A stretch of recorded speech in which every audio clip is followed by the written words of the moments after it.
The cold bit through Ellis Dorr's palms where they gripped the plasma cutter. His breath crystallized in the air, tiny ice flecks that caught the helmet lamp and scattered like startled insects. Behind him, the metal of the Luminar archive station ticked, a slow, stressed rhythm, like something breathing in its sleep. How long on the buffer? Merrow's voice came through the suit comm, flat and clipped. She stood 3 meters back, wedged between a collapsed support beam and a wall of fused silicate panels. Her left hand rested on the cutter's power pack, thumb tapping a nervous count. Ellis didn't look up. 80 minutes, maybe less. The decay curve is unstable. 80 minutes is optimistic. Then we work faster.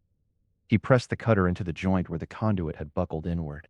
The plasma blade flared orange, melting through the alloy with a wet hiss. Hot dust burned off the circuits underneath. The smell of ozone and scorched iron bled through his helmet's filters. He worked in short, controlled bursts, letting the heat dissipate between cuts. The two salvage crew, names he'd already forgotten, faces pale under their helmet visors, stood near the far wall, holding a portable scanner that kept flickering red. One of them, the younger one, kept looking over his shoulder at the darkness behind them. Relax, Ellis said, without turning. The archive's been dead for 300 years. Nothing in here but echoes. Echoes don't make the deck vibrate, the younger crewman muttered. Ellis paused. He felt it too, a low tremor coming up through the soles of his boots. Not from the cutter, not from the station's failing power core. Something deeper. That's the core buffer, Merrow said. Containment field is starting to ripple. We lose that field, the antimatter dumps, and this whole station goes to plasma. Then stop talking and help me cut. She moved up beside him, pulled a second cutter from her belt, and began working the opposite side of the conduit. They cut in silence for 3 minutes. 4. The tremor grew stronger, a thrum that vibrated in his teeth. Then the conduit gave way. The segment of collapsed alloy sagged outward, scraping against the floor with a dull groan. Beyond it was a chamber, small, octagonal, walls lined with a material that absorbed light like black velvet. The air inside was still, cold enough that his suit's heaters struggled to keep up. Ellis stepped through first. The floor was smooth, unbroken. No dust, no debris. The archive core had been sealed for centuries, and it looked like it had been cleaned yesterday. Power signature? He asked. Merrow checked her wrist display. Faint. But there's something. A standby loop, maybe. The moment she said it, the room changed. Not with lights, not with sound. A vibration shivered up through their boots. A low, resonant hum that pressed against the chest. Ellis felt it in his ribs, in the bridge of his nose. Then a holographic shape flickered into existence above the center of the floor. It was a prism. A teardrop of captured light, rotating slowly. Inside it, shapes moved. Not human shapes, but something fluid. Something that wrote itself in color and shadow. A voice came from everywhere and nowhere. It spoke in Luminar, a language Ellis had only heard in archive fragments. But his translation implant caught the words and fed them into his ears. To the ones who follow. To the ones who share water across the dry lines. Ellis's breath stopped. We are Luminar. We are ended. Our seat in the Council of Thousand Lights passes by the law of resonance, not by conquest, not by blood, but by the pattern your kind carries in the silence between your thoughts. The hologram shifted. The prism broke apart into a cascade of images. Early humans, crudely rendered in light, standing at the edge of a river. 2 groups, armed, hostile, and then a single figure walking forward, holding a gourd of water, crossing the line, offering it. Ellis had never seen this image before, but he knew it was real. The council will resist, the voice continued. They will call it a forgery. They will call it meaningless. But the keystone does not lie. Find it. Take it. Bind it to your living signature. And the throne is yours. A section of the black velvet wall slid open. Inside was a small compartment, lined with the same light-absorbing material, and resting in its center was an object no larger than a closed fist, a teardrop of light, solid to the eye, but shifting like captured water. The keystone. Ellis reached for it. His fingers closed around it. The surface was warm, impossibly warm, given the cold of the room. A pulse beat against his palm, a second heartbeat. The smell of ozone thickened, old honey, faint and sweet. Then the world dissolved. He was not in the archive anymore. He was standing on a hillside under a sun that was too blue, too young. Below him, two groups of figures, not human, but close enough, stood at the edge of a dry riverbed. They held weapons. They screamed in a language he could not translate. And then a human walked forward, naked, unarmed, carrying a clay vessel of water. The human crossed the line, set the vessel down, stepped back. The alien factions stared, the weapons lowered. One of them reached for the vessel, hesitated, and then drank. A voice spoke inside Ellis's skull, not the translation implant, but something older, something that resonated in the bone. They will unmake the empty throne. Ellis saw Earth then, not the broken, scattered remnants he carried in his memory, not the fleet logs of a world turned to rubble. Earth whole, blue and green and alive. An ocean turning under clouds that moved like slow music. The keystone pulsed once, and the image shattered. He came back gasping. His knees hit the archive floor. The keystone was still in his hand, still warm, still beating. Merrow was shouting something. He could not parse the words. Her hand grabbed his collar and yanked. Move. Now. The core is going. He ran. They ran. The two crewmen were already through the conduit, their faces white, their scanner screaming a high-pitched warning tone. Behind them, the archive chamber groaned. The black velvet walls cracked. Light, raw, actinic light, bled through the fractures. The shuttle was cold. The hatch sealed. Merrow slammed the throttle, and the craft lurched away from the station, throwing Ellis against his harness. Through the viewport, he watched the archive station tear itself apart, a silent bloom of white fire, then nothing. The keystone rested in his glove. Its light bent Merrow's shadow into three distinct copies on the shuttle bulkhead. She stared at him. What was that? Ellis opened his mouth, closed it. The dream was still tangled in his skull. The river, the water, the blue world. It's real, he said. The inheritance is real. Merrow's jaw tightened. And now? A chime cut through the cabin. The shuttle's comm panel lit up with an incoming transmission, flagged with a Prismkin relay signature. The message was short, automated, perfectly formal. The succession hearing of the vacant Luminar seat will convene in 12 standard cycles. The Stormveil claim, submitted by Envoy Fulgur, has been received and docketed. A motion to declare the human inheritance void by preemptive right of non-sentient entity status is currently under review. All parties are to present themselves at the council ring within the stated period or forfeit all rights by default. Ellis read it twice. Then he looked at the keystone in his palm. He had 12 cycles to convince a galactic council that his species was worthy of a throne they did not even want, and the Stormveil had already moved to erase them before they could speak a single word. The pulsar light cut tangent zero into slices.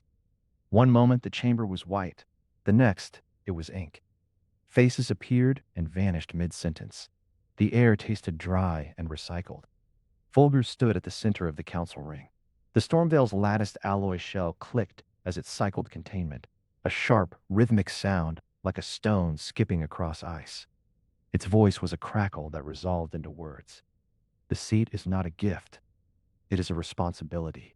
A vagrant species with no homeworld, no fixed population, no stable economy, they cannot be trusted with a single vote. The petition for recognition is invalid. I demand immediate rejection. The other council members did not move. Thread 3, the Craven, sat in complete stillness. Their synthetic surface reflected the pulsar light in precise geometric patterns. Next to them, ember ash of the Gamari shifted, the mineral tang of their robes brushing polished stone. Ellis Dorr stayed in his seat. He did not stand. He did not shout. He rubbed the knuckle of his right thumb with his opposite forefinger once, and then he spoke. Under Procedural Code subsection 14, a petitioner facing a motion of summary rejection may request a recess of no fewer than 40 standard cycles to gather counter-evidence. I request that recess. The chamber went quiet. Folger's lattice shell clicked faster. No one had ever invoked subsection 14. No one had thought anyone would. The council moderator, a selenith pillar of faceted silicon, pulsed a cycle of light. The request is recognized. The recess is granted. Ellis did not smile. He simply stood, nodded, and walked out. Merrow followed 2 steps behind, her eyes on every corner. Captain Aldrin stayed long enough to watch Folger's containment shell cycle one last time.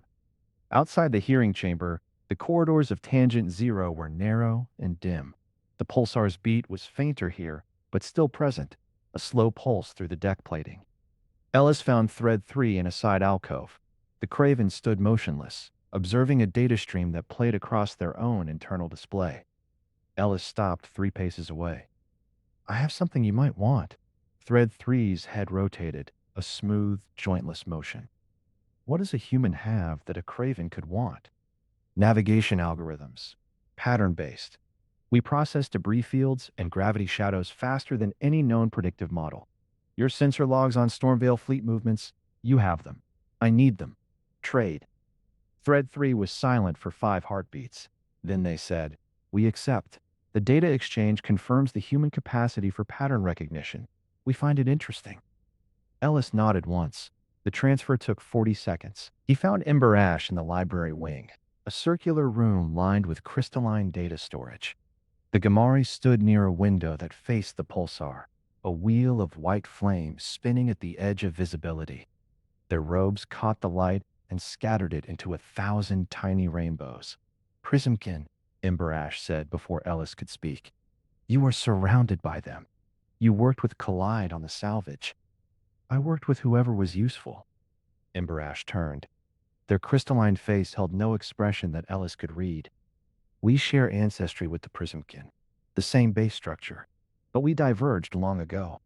They believe in purity of form. We believe in adaptation. That rift is centuries deep. Any motion the Prism can sponsor, we oppose. It is reflexive. Then I need you to not oppose me.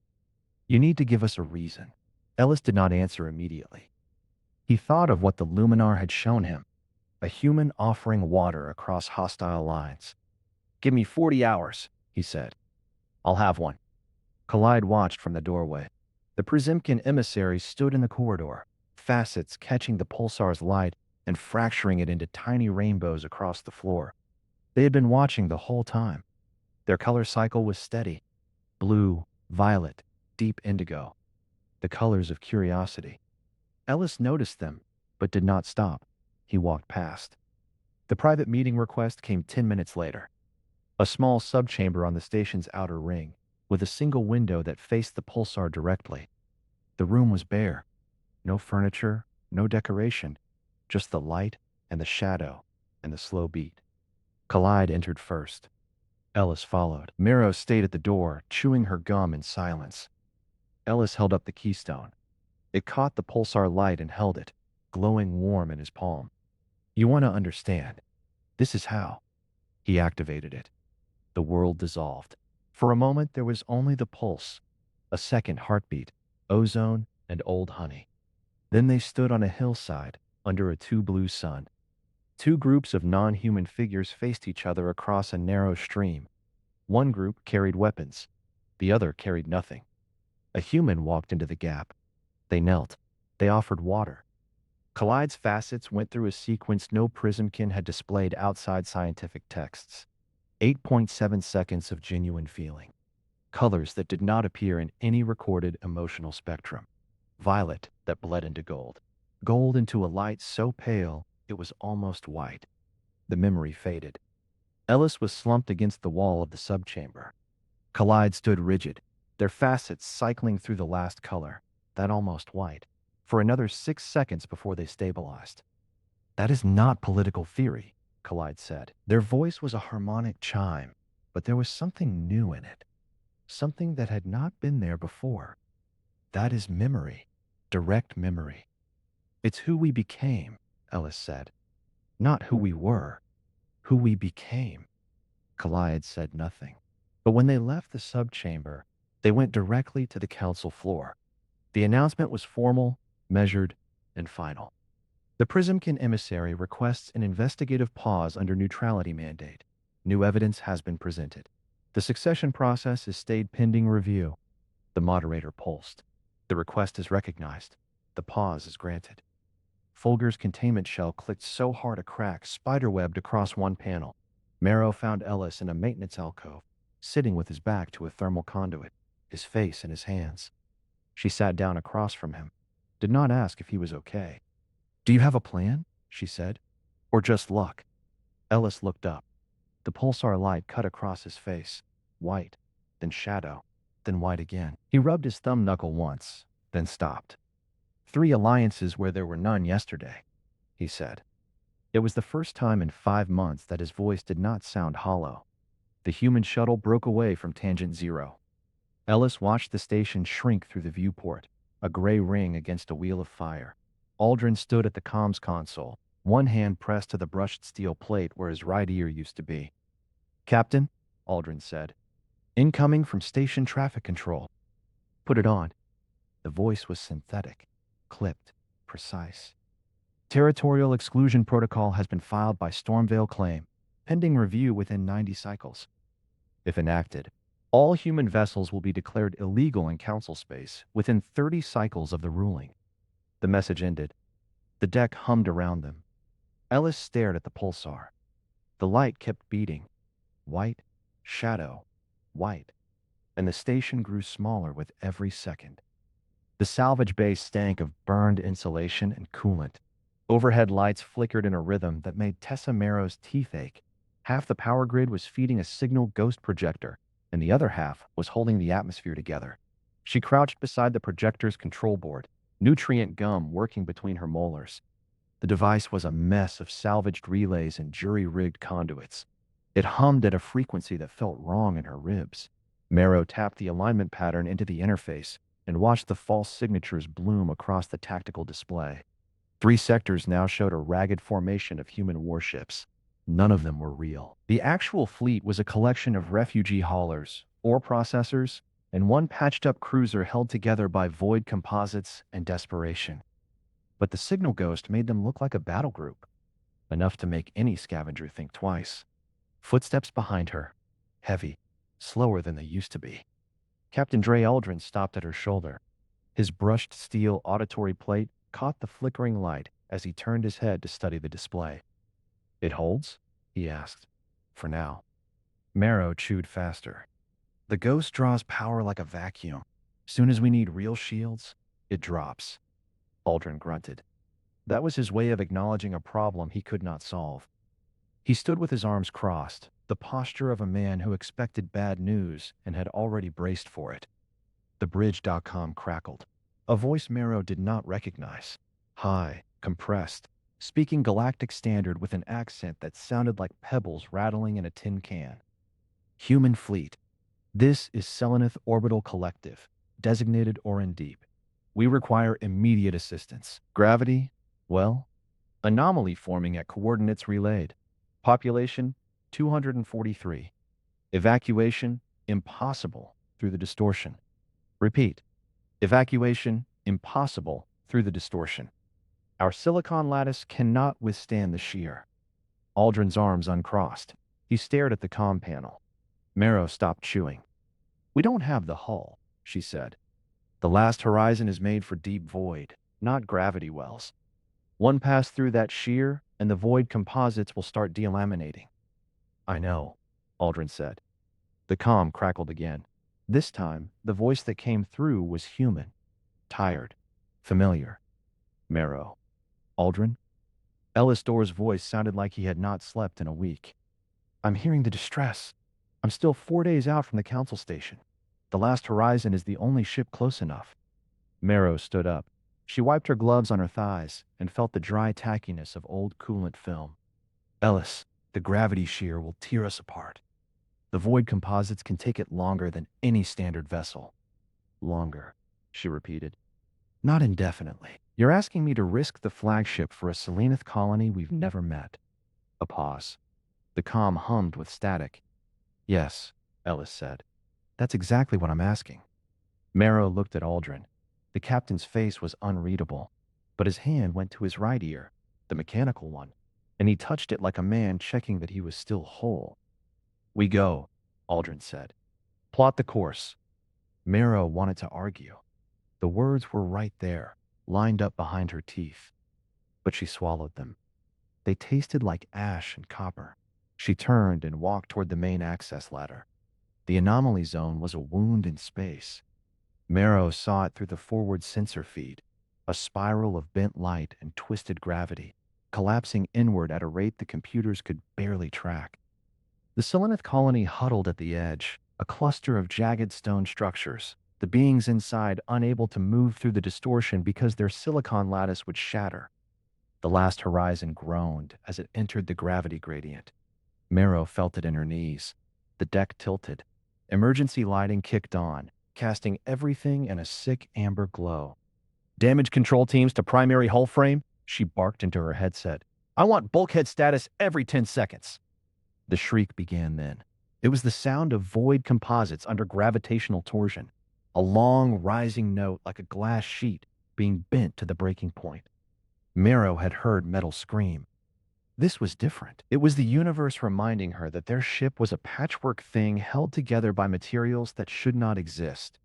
3 compartments buckled before they reached the colony. The first was a storage bay. Merrow felt the impact through the deck plates, a shudder that ran up her legs and settled in her chest. The second was an empty cargo hold. The third was a crew berthing module. No casualties, but the hull integrity warnings were cascading faster than she could acknowledge. "We're at the colony boundary," Aldrin said over the comm. His voice was tight. "Get him aboard." Merrow led the extraction team through a maintenance corridor that had warped 2 degrees off true. Every step felt wrong. The gravity differential pulled at her joints like invisible hands. The Selenith were waiting at the emergency airlock. They looked like walking stones, faceted, rough, their bodies composed of interlocking silicate plates. They moved in a slow, deliberate rhythm that was the opposite of panic. But Merrow saw the cracks. Fine lines running across their carapaces, spreading like river deltas, the mark of stress fractures forming under the gravity shear. She waved them through. "Move! Move! We have maybe 5 minutes." 243. It took every second of those 5 minutes. The last Selenith crossed the threshold just as the hull frame buckled again. This time, it was the bridge section. Merrow heard the impact through her headset, a hollow thunder that ended with a scream she recognized. "Captain down!" someone shouted. "Bulkhead breach at Central Command! Captain is down!" Merrow ran. The bridge was a wreck. A support beam had sheared from its mooring and punched through the main console. Aldrin was on the floor, slumped against the wreckage, his right ear a ruin of torn metal and exposed tissue.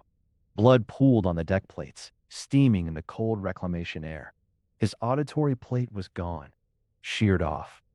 The wound beneath was a deep gash that ran from his temple to his jaw.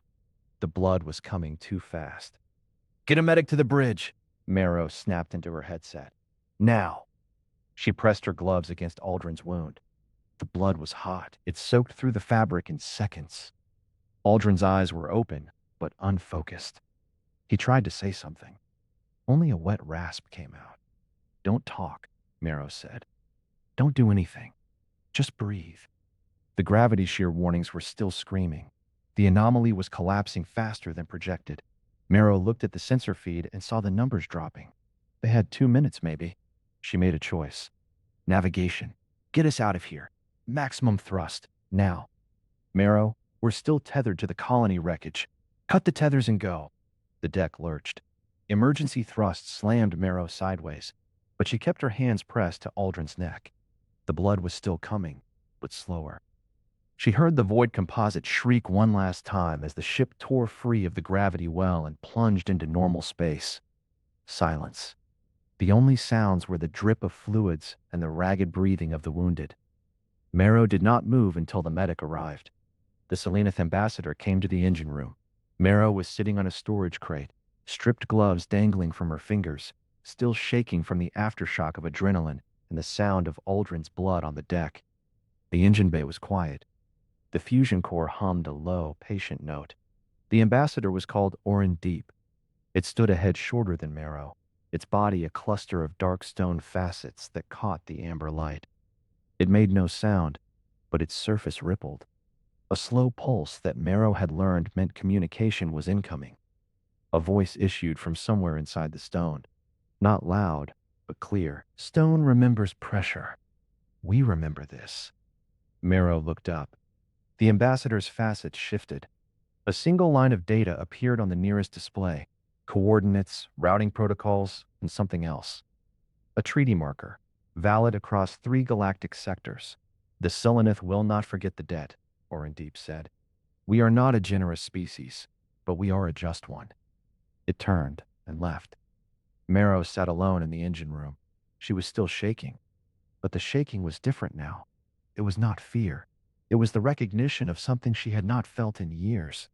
She was not angry that they had risked the fleet. She was angry that she would do it again. The bitterness she had carried since Earth's loss shifted inside her, a bone moving toward healing, still tender, but no longer broken in the same place. She sat with that feeling and let it settle. Her wrist calm buzzed. A text transmission, encrypted tight beam. Merrow glanced at it. It was not addressed to her. It was an intercept, a rogue Prismkin splinter group communicating with Fulgur. The message was short. The last line read, "The prism must be split." Merrow stared at the words. Then she stood up and started walking toward the bridge. The council chamber had stopped breathing. Ellis Dorr felt it in the silence between heartbeats, a pressure that had nothing to do with atmosphere. The pulsar light burned steady through the viewport, a white needle of time counting something none of them could name. He stepped forward and placed the keystone on the evidence plinth. The teardrop of captured light settled against the black stone. A low chime passed through the chamber, harmonics folding into one another like voices finding a single note. Fulgur moved before the echo died. The Stormveil leader's latticed alloy shell crackled with contained lightning. 9 feet of territorial contempt aimed directly at Ellis. The Luminar were beings of light, Fulgur said. The words came in overlapping crackles, sharp as ozone. You are flesh. You rot. You cannot inherit what you cannot become. Ellis did not look away. He had rehearsed this moment 100 times in the cold corridors of the last horizon. The actual version had no script. Council law permits ultimate testimony, he said. The keystone contains the Luminar's own observation of humanity. I request the dream projection. The moderator's carapace rippled, a slow wave of approval. Granted. The chamber lights dimmed. For a moment, there was only the pulsar glow and the soft hum of the keystone waking. Then the hollow systems caught fire with light. Color bled across every surface, refracting through the Prismkin observers, painting the Gamari in shifting rainbows. The air itself changed, something warm and ancient, the smell of dry grass and running water. Ellis felt his chest tighten. The projection showed a river, 2 shores, morning fog clinging to the surface like breath on a cold mirror. On one bank stood a group of figures, bipedal, skin darker than his own, carrying spears with bone tips. On the other bank, a second group, different markings, different weapons, hostile postures. They had fought for generations. The memory carried that weight in every frame. A single figure from the first group stepped into the water, young, female, her hands open and empty. She waded to midstream and stopped. The current pulled at her waist. She raised one hand, palm forward, fingers spread. The second group watched. A long pause, long enough that the chamber's observers shifted in their seats. Then another figure stepped forward. Male, older, a scar across his collarbone from an old wound. He walked into the water and stopped an arm's length from her. They looked at each other across a distance measured in heartbeats. He extended his hand. She took it. The fog lifted. The river carried their reflection downstream, 2 shadows dissolving into one. The projection held that image for 3 full breaths. Then the Luminar voice returned. Not a voice at all, but light encoded as meaning, pressing directly into every mind in the chamber. They alone among the young species will unbind the seat from blood and make it a table. The words did not fade. They settled into the stone, into the air, into the silence that followed. Ellis let them hang. Fulgur's lightning dimmed. The Stormveil leader had no answer for light that spoke its truth before he could frame a lie. Then Ember Ash rose. The Gamari was crystal formed into humanoid proportion, each facet catching the dying embers of the projection. She had not moved during the entire display. Now she stood, and the scrape of her stone feet against the chamber floor was the loudest sound Ellis had ever heard. She spoke without preamble. The Gamari shift our position to support the human claim. The chamber erupted. Voices overlapped. Craven clicking, Selenith hissing, the ethon tube frosting over in a sudden cold spike. The moderator's carapace rippled again, faster now. Procedural chaos. A dozen species speaking at once. Ember Ash raised a single crystalline hand. Silence fell. Not for the seat, she said. For what the humans intend to do with it. You saw the same memory I did. They bind. They do not divide. That is a resource the Council has not possessed since the Luminar departed. She sat down. The Aethon representative, a shifting gas field inside a containment tube, formless and deliberate, pulsed once. A deep violet light cycled through its interior. Then it projected a single word onto the inside of its tube, visible to every being in the chamber. Abstain, with interest. The moderator's translator module chimed. The Aethon have not participated in a vote matter in 3,000 cycles. Their abstention is noted. Their interest is recorded. Ellis felt his knees want to buckle. He did not let them. Collide stepped forward from the shadows where they had been watching. The Prismkin emissary's crystalline facets shifted from deep amber to a steady, calm gold. They turned to the moderator. A vote date must be set. The moderator's carapace stilled. 30 cycles hence. The human claim is now the leading motion. The council will convene at Pulsar Zenith on that date for final resolution. The chamber began to empty. Species released their held breaths. The static of too many bodies moving at once filled the space where silence had been. Ellis stood at the plinth. The keystone glowed faintly, spent but not empty. He reached out and touched its surface, still warm, still pulsing with that second heartbeat. He looked up. Merrow stood at the back of the observation gallery. She was not chewing her gum. Her left forearm rested against the railing, the keloid burn gleaming under the ceiling lights. She met his eyes, and she nodded. One small movement, a single dip of her chin. Ellis had never seen her believe in anything political. She fixed engines. She patched hulls. She kept people alive in the spaces between governments. The nod hit him harder than any sentence. He turned to gather the keystone. Collide moved beside him, their facets casting tiny rainbows across the plinth. You have done something difficult, Collide said. Not done yet, Ellis said. 30 cycles. A lot can break in 30 cycles. Collide tilted their head. The light fractured. Yes, that is the nature of fragile things. But fragility is not weakness. It is the condition of being able to change. Ellis pocketed the keystone. The weight of it pressed against his thigh. His hand terminal buzzed. He looked down. A message from Merrow's console, forwarded from the Last Horizon's tactical array. The text was short. Urgent. Rogue Prismkin faction, backed by Fulgur, located food production ship. Attack inbound within the hour. No time to recall. Ellis stopped breathing again. He looked up at the observation gallery. Merrow was already gone. The attack hit before the alarms finished their cycle. Aldrin felt it through the deck plates first. A shudder that was not his ship. A pressure wave traveling through vacuum, translated into vibration by the hull. Then the proximity alert screamed, and he was already running. The Harvest Echo was a disk of green and silver against the dark. It was tumbling now. One of its 4 biomes had been shattered clean through, venting atmosphere and plumes that froze instantly into glittering clouds.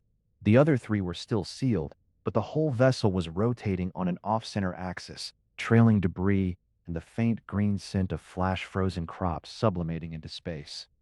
7 minutes. From first contact to destruction. 7 minutes. Aldrin hit the comms before the first breaching pod launched. All ships, this is Aldrin. Priority 1, damage control. I want casualty reports on my board in 60 seconds. Merrow, get me emergency oxygen routing on the secondary fleet vessels. They are going to panic and burn through their reserves. Her voice came back flat. Already on it. Harvest Echo's reactor is still online, but the coolant loops are sheared. I'm routing a containment team. No, Aldrin said. Containment teams go in after we secure survivors. We do not save the reactor first. A pause. Then, affirmative. He watched the breaching pods punch away from the last horizon. 4 of them. Small. Fragile. Carrying people who knew the Echo's internal layout because they had helped build it. They would find bodies in the biomes. They would find frozen crops and shattered hydroponic trays and the lingering smell of soil and growing things. All of it bleeding into vacuum. 412 humans. Dead.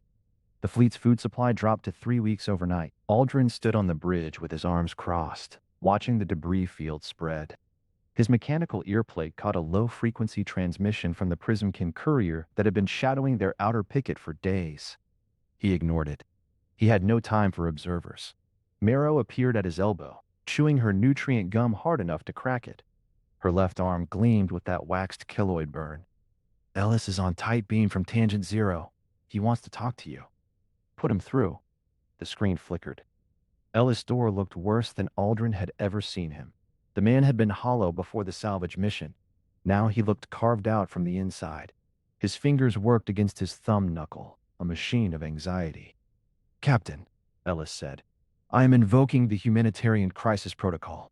The vote cannot happen while a claimant faces active extinction. The Council will object. Fulgur will object. Collide will uphold the delay. The Prismkin carry procedural weight on crisis motions. Aldrin studied the man's face. You sure about that? No, but it is the only move I have left. The comm line went quiet. Aldrin watched the debris field continue its slow spread. 412 people. Some of them had been children.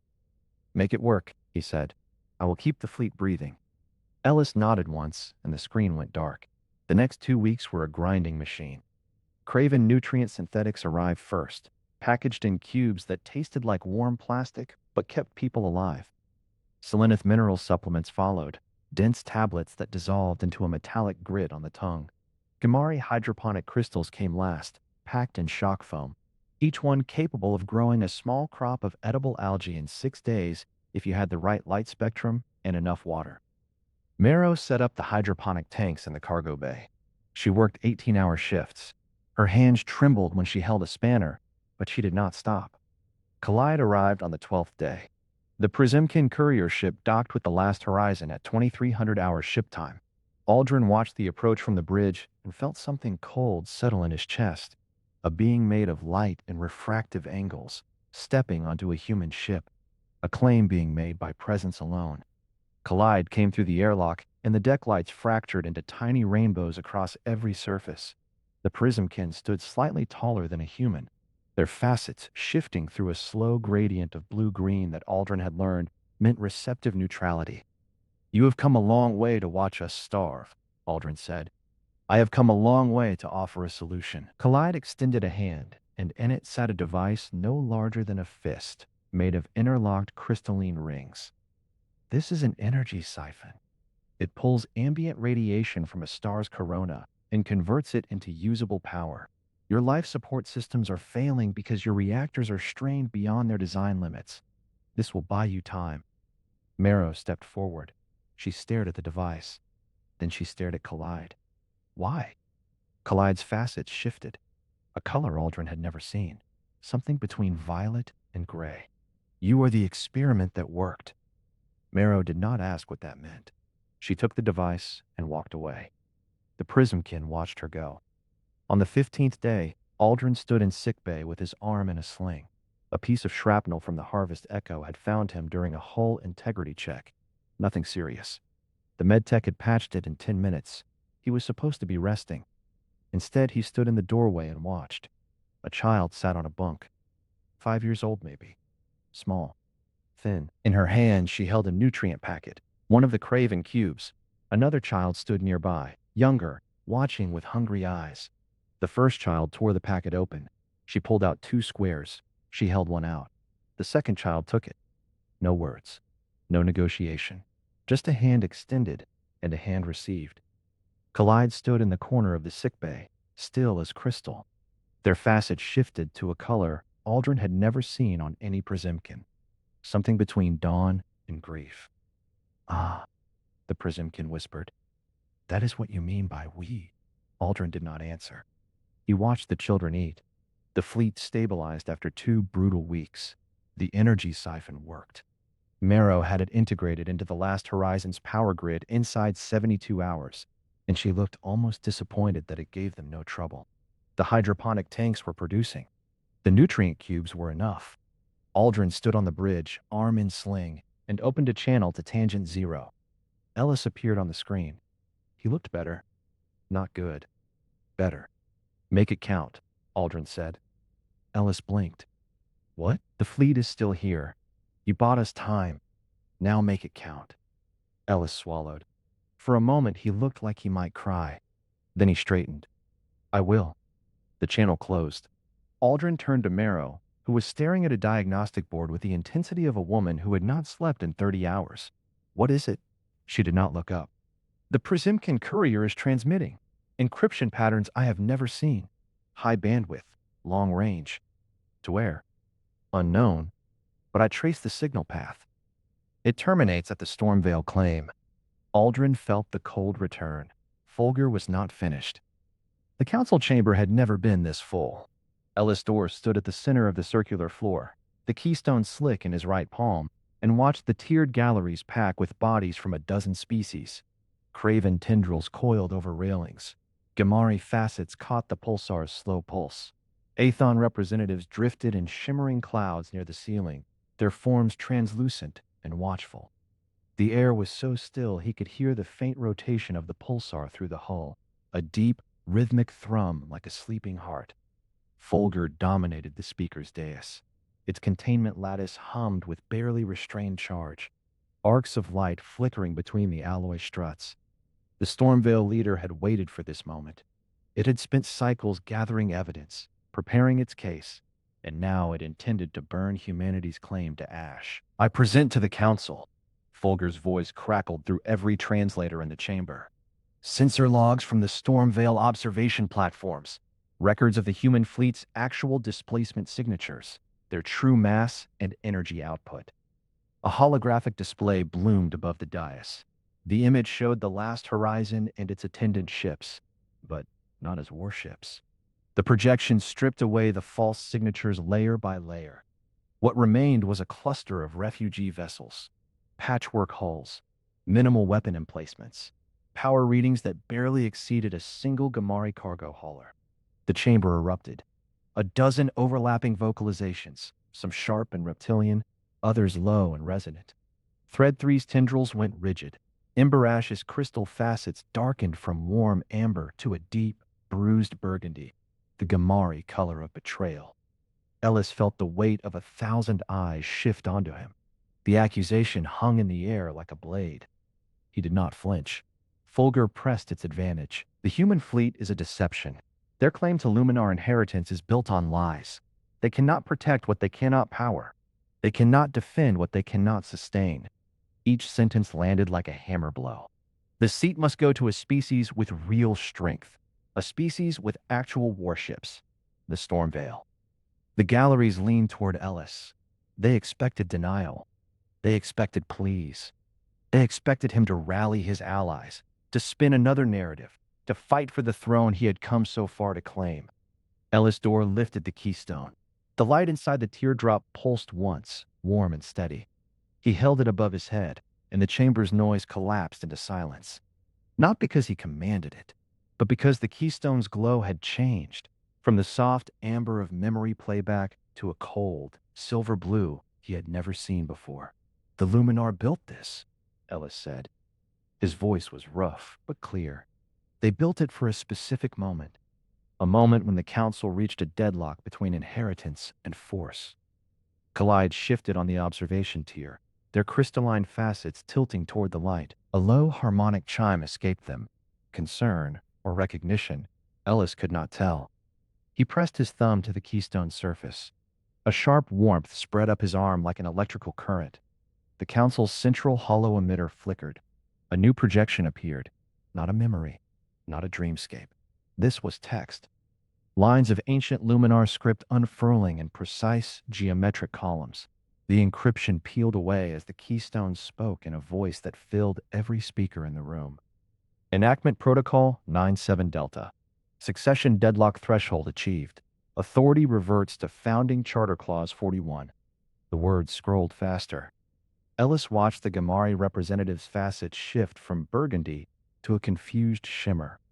Thread 3's tendrils coiled tighter. The Aethon clouds pulsed with rapid interrogative flashes.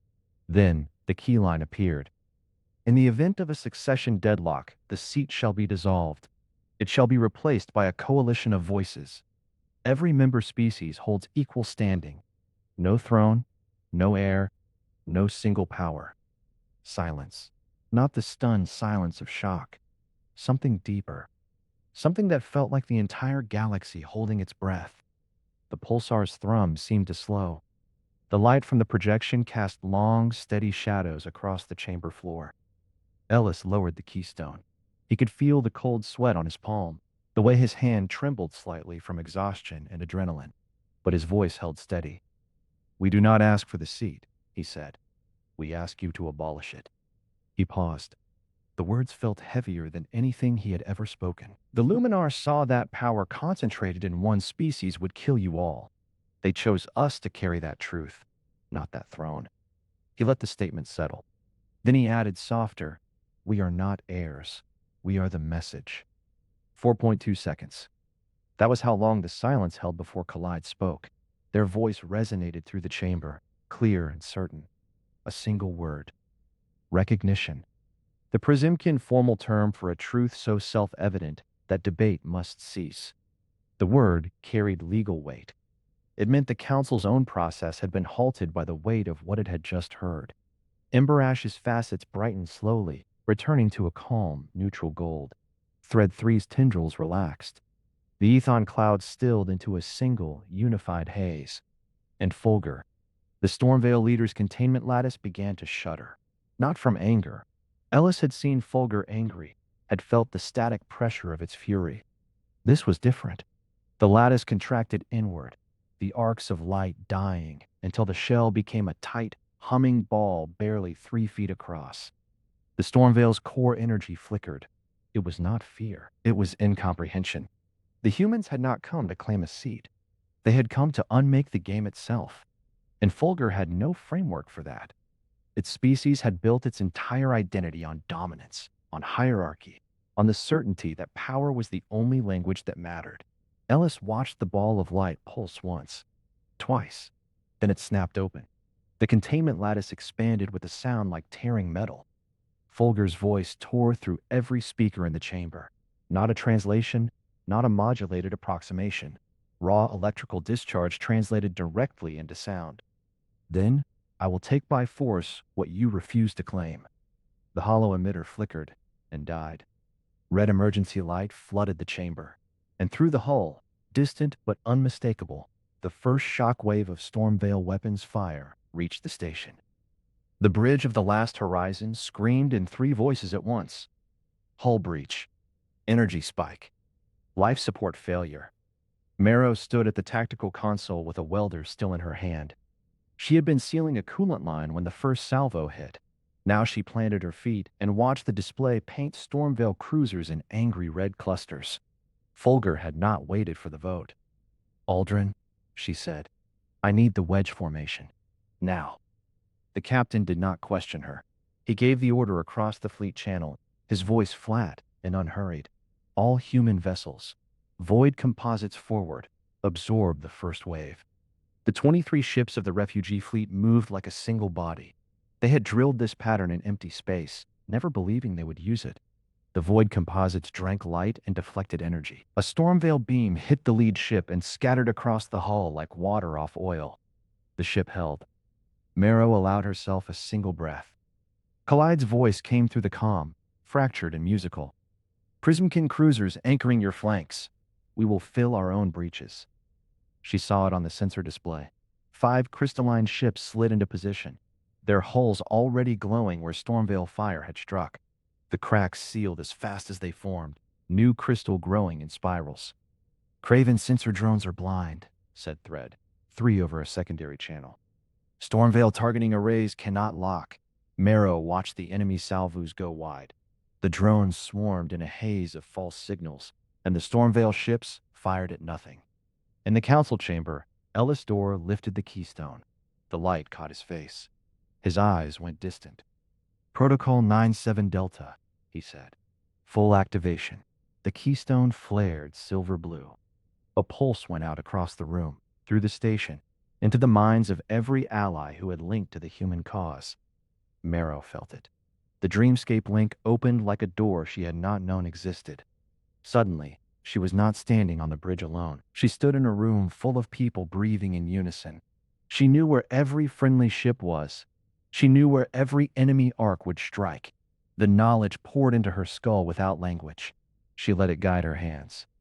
"Aldrin," she said, "bring the wedge to bearing 270. Their flagship is exposed." The captain did not ask how she knew. He gave the order. The human ships turned. The Prismkin cruisers matched the rotation. The Craven drones shifted their pattern to herd the Stormveil vessels into a killing box. Merrow watched Fulgur's flagship drift into the crossfire. "All batteries," she said. "Fire on my mark." The Dreamscape link showed her the enemy commander's hesitation. Fulgur was a storm in a cage. It had never faced a coordinated force. It had never faced enemies who spoke without words. "Mark." The combined fleet fired. Energy lances from the human ships, crystal shards from the Prismkin, precision beams from the Gamari vessels that had joined at the last moment. The Stormveil flagship took the full weight of the volley. Its containment lattice buckled. Aldrin did not wait for the order. He saw a Stormveil destroyer pinning a Selenith transport against the station's gravity shadow. "Helm," he said. "Full thrust. We are going through them." The Last Horizon's engine screamed. The void composite bow became a blade. Merrow grabbed the rail as the ship accelerated. She felt the Dreamscape link pulse with Aldrin's intent. The impact did not feel like a collision. It felt like a hot knife sliding through frozen fat. The Stormveil destroyer's lattice sheared apart. The sound came through the hull, a wet metallic shriek that vibrated in her teeth. The enemy vessel came apart in chunks of alloy and arcs of blue-white lightning that fizzled into static. The Last Horizon emerged on the other side. 3 compartments had lost pressure. The life support alarm had stopped because there was nothing left to alarm. Merrow did not let herself feel any of it yet. She saw Fulgur's flagship on the display. Its lattice was cracked open along 3 axes. The electrical core bled sparks into the vacuum. The storm inside was dying. Merrow opened a channel. "Fulgur," she said, "you are disabled. Surrender and be heard, or burn." Silence stretched across the comm. The Dreamscape link showed her what the aliens in the Coalition felt. Collide's attention. Thread 3's stillness. Ember Ash's quiet readiness to finish the fight if the answer was no. Then the flagship's lattice dimmed. The blue-white arcs faded to gray. A single word came through the channel, buried in static. "Understood." Merrow let go of the rail. Her hands were shaking. She turned away from the console and walked toward the breach panel. The alarm had stopped. The bridge was quiet, except for the hum of the emergency systems. She picked up the welder again. There was a crack in the bulkhead that needed sealing. She passed through the corridor and found Collide. The Prismkin stood among wounded humans. Its crystalline form refracted the emergency lights into tiny rainbows that danced over the bandages. It was speaking to a young woman with a broken arm. "Stay with me," Collide said. "Stay with us." The alien no longer sounded foreign. Merrow set down the welder. She knelt beside the woman and took her hand. Collide's light fell across both of them. "I've got her," Merrow said. Collide tilted its head. A harmonic chime filled the space. "We have her," said the Prismkin. Merrow did not correct it. Hours later, in the council chamber, the vote was called. Ellis Dorr stood before the gathered species. The keystone rested in his palm, dim now, its work done. He looked hollow. He looked older than he had looked 40 cycles ago, but his shoulders were straight. "The coalition of voices," he said. "Every species holds equal standing. No throne, no bloodline. No succession crisis that leaves a quadrant burning." Moderator called the question. The Gamari voted first. Ember Ash's facets flashed gold. The Selenith voted. A chorus of clicks. The Craven voted. A ripple of consent. The Ethon transmitted a single tone of affirmation. The Prismkin voted. Collide's voice carried through the chamber. Recognition. The Stormvale delegate was silent for a long moment. Then Folger's image flickered on the display. The containment lattice was patched now, the cracks sealed with temporary alloy. "We abstain," said Folger, "but we do not oppose." Ellis closed his eyes. The moderator declared the coalition of voices ratified. The chamber erupted in noise. Not chaos this time. Something closer to relief. Crystalline harmonics. Craven tendrils touching. Gamari faceted hands meeting human palms. Merrow watched it from a corner of the room. She still had the welder's grip in her pocket. Collide found her there. "You are not celebrating," said the Prismkin. "I don't know how," Merrow said. Collide tilted its head. The light fractured across Merrow's face. "Then we will learn together." Merrow looked at the crystal being, at the human refugees, at the aliens who had chosen to stand with them. She thought about the weld that still needed sealing on the bridge. She thought about the Selenith transport that had survived because Aldrin had rammed a destroyer. She thought about the question that hung in every channel now. How does a patchwork of former enemies learn to live as one government? There was no answer. That uncertainty was the most hopeful thing any of them had ever felt.